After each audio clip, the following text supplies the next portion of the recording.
आज शारदीय नवरात्रि का चौथा दिन है, जहां नवरात्रि की चौथे दिन मां कुष्मांडा की पूजा की जाती है। सुबह से ही माता के मंदिरों में पूजा अर्चना के लिए भक्तों की लंबी कतारें लगी हैं।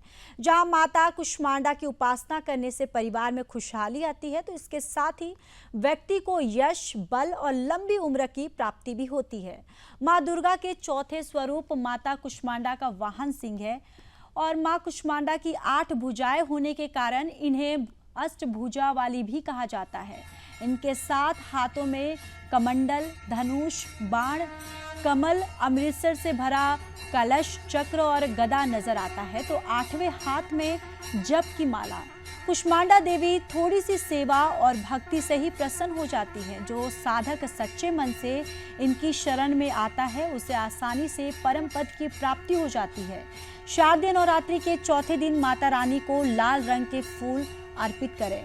मां कुष्मांडा को लाल रंग के फूल पसंद है। इनका निवास सूर्य मंडल के भीतर है। मां कुष्मांडा ही सूर्य देव को दिशा और ऊर्जा प्रदान करती हैं। माता कुष्मांडा को कुम्हरा अति प्रिय है, इसलिए आज मां कुष्मांडा को पेठे को भोग लगाया जाता है। भोग लगाने के बाद इसके साथ ही मां को मालपुए और हलवे का भी भोग लगा सकते हैं। तो देखिए, नवरात्रि का आज चौथा दिन है और आज कुष्मांडा मां का दिन है, जहां पर आपको बताते चले कि भक्तों में उमंग भी दिखाई दे रहा है।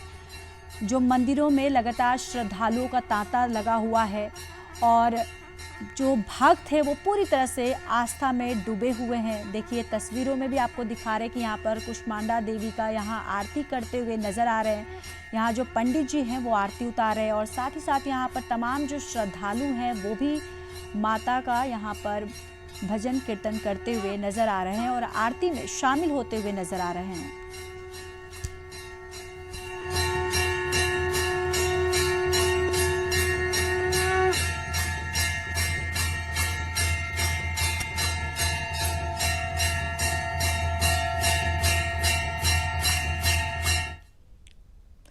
तो चलिए बढ़ते अगली बड़ी खबर की ओर। आज प्रयागराज दौरे पर सीएम योगी जाने वाले हैं, जहां महाकुंभ की तैयारियों का जायजा लेंगे। महाकुंभ की तैयारियों की समीक्षा बैठक करेंगे सीएम योगी आदित्यनाथ। महाकुंभ 25 का लोगो, वेबसाइट, ऐप भी लॉन्च करेंगे। साधु संतों, जनप्रतिनिधियों से मुलाकात करेंगे। तो देखिए, मुख्यमंत्री योगी आदित्यनाथ आज प्रयागराज में महाकुंभ 25 के प्रतीक चिन्ह का अनावरण करेंगे, जहां पर वेबसाइट और ऐप का लॉन्च करेंगे। सीएम योगी महाकुंभ की तैयारियों का जायजा भी लेंगे और इस दौरान अधिकारियों से अब तक हुए काम की प्रगति जानने के साथ ही स्थलीय निरीक्षण भी करेंगे। यहां वो जनप्रतिनिधियों और साधु संतों से मुलाकात करेंगे और महाकुंभ की तैयारियों की समीक्षा बैठक भी करेंगे सीएम योगी आदित्यनाथ। और यहीं पर वो महाकुंभ 25 के लोगों का अनावरण और ऐप को लॉन्च करेंगे। महाकुंभ की वेबसाइट और ऐप श्रद्धालुओं और पर्यटकों के वायु, रेल और सड़क मार्ग से महाकुंभ पहुंचने में सहयोग करेगा। इसके माध्यम से प्रयागराज में आवासीय सुविधा, परिवहन, पार्किंग, मंदिरों तक पहुंचने की जानकारी मिलेगी और इसमें स्थानीय और आसपास के आकर्षक और पर्यटन स्थलों की भी जानकारी होगी। श्रद्धालुओं को मेला क्षेत्र, आवास और अन्य महत्वपूर्ण स्थलों तक आसानी से पहुंचने के लिए गूगल नेविगेशन, स्वास्थ्य और सुरक्षा के अलर्ट भी इसके माध्यम से मिलेगा। तो देखिए, आज प्रयागराज दौरे पर मुख्यमंत्री योगी आदित्यनाथ रहने वाले हैं, जहां महाकुंभ की तैयारियों का जायजा लेंगे, जहां महाकुंभ की तैयारियों की समीक्षा बैठक भी करेंगे और महाकुंभ 25 का लोगो, वेबसाइट, ऐप भी लॉन्च करेंगे मुख्यमंत्री योगी आदित्यनाथ।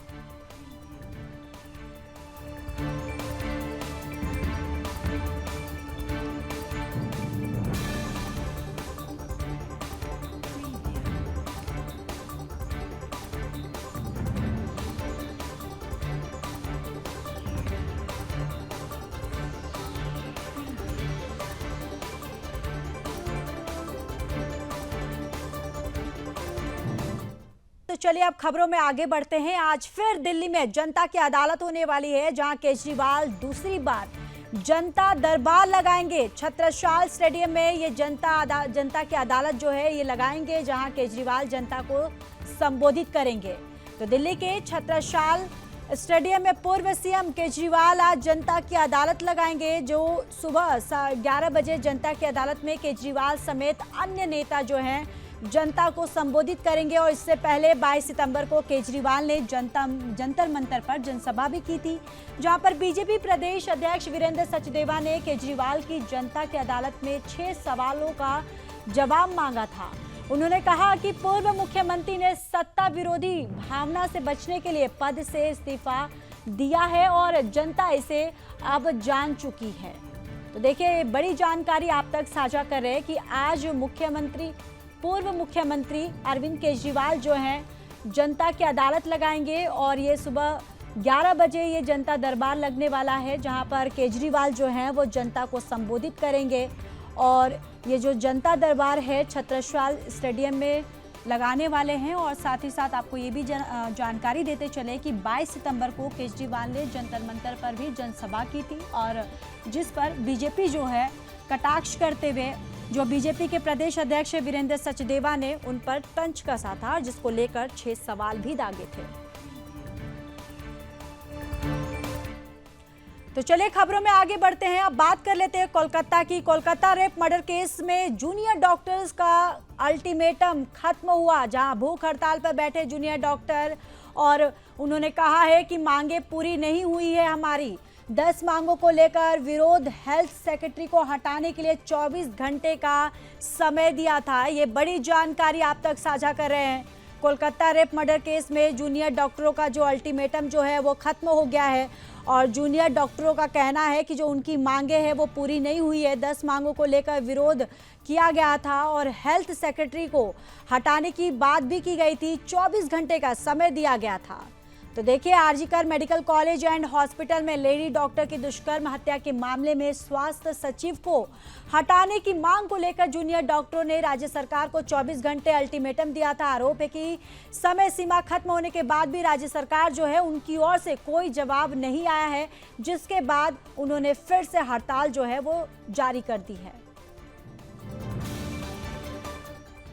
तो चलिए अब खबरों में बात करेंगे जम्मू कश्मीर की, जहां जम्मू को दहलाने की साजिश विफल हो गई है। देखिए, ये बड़ी जानकारी सामने निकल कर आ रही है।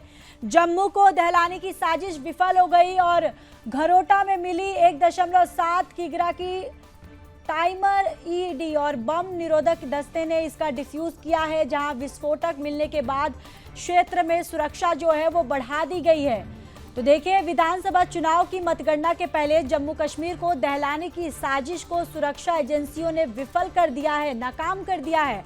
और अखनूर के घरोटा क्षेत्र में रिंग रोड के पास शनिवार को दूध के डिब्बे में फिट की गई थी और 1.7 किलोग्राम की आईईडी मिली है। हालांकि सुरक्षा बलों ने समय रहते इस आईईडी का पता लगाकर नष्ट कर दी है और ये बड़ी घटना को यहां टाल दिया गया है। इसके बाद घरोटा में रिंग रोड के पास संदिग्ध विस्फोटक सामग्री पुलिस को सूचना मिली थी। इसके बाद पुलिस और अन्य सुरक्षा एजेंसियों के साथ मौके पर पहुंची और जांच जो है वो शुरू कर दी है। आज इवनिंग की बात है, तो हमारी एक जॉइंट पेट्रोल चल रही थी आर्मी के साथ, तो उसमें हमें एक रिंग रोड के साइड पे घरोटा का एरिया यहाँ पे है, एक सस्पिशियस ऑब्जेक्ट मिली। तो उसी के बाद हमें लगा कि शायद ये कोई एक्सप्लोसिव आइटम है। हम अकॉर्डिंगली हमने जो है वो बीडीएस टीम के साथ टाइप किया और अभी बीडीएस टीम हमारी मौके पे आई थी और इसको हमने जो है वो डिस्पोज ऑफ किया है। Thank you. तो चलिए अब बात कर लेते हैं मुंबई की। मुंबई से ये बड़ी जानकारी सामने आ रही है कि मुंबई के सेवरी क्षेत्र में भीषण आग लग गई है, जहां भारत औद्योगिक और स्टेट में लगी आग है। मौके पर दमकल की 10 गाड़ियां जो है वो मौजूद है और फिलहाल इस हादसे में किसी के घायल होने की खबर सामने नहीं आई है। और यहाँ पर जो अग्निशमन जो है वो मुस्तैदी से यहाँ पर तैनात है और लगातार यहाँ पर प्रयास किए जा रहे हैं कि आग पर काबू पाया जाए। तो देखिए, बड़ी जानकारी मुंबई से सामने आ रही है, जहाँ पर मुंबई के सेवरी क्षेत्र में ये भीषण आग लगी और भारत औद्योगिक स्टेट में ये भीषण आग लगी है, जहाँ पर मौके पर दमकल की 10 जो गाड़ियाँ हैं, जो 10 गाड़ियाँ हैं वहाँ पर मौजूद है। लगातार यहाँ पर प्रयास किए जा रहे हैं कि आग पर किसी भी तरह से काबू पा लिया जाए।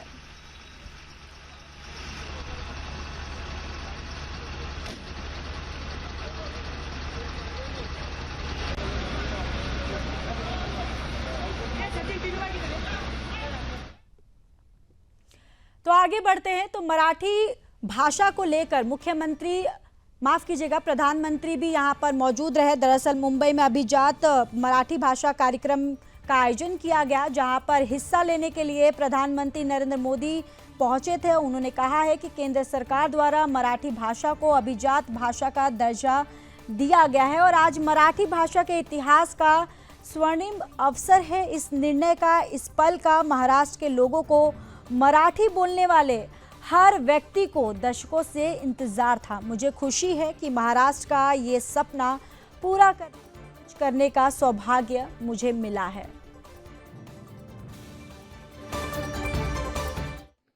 अभिजात भाषा का दर्जा दिया गया है।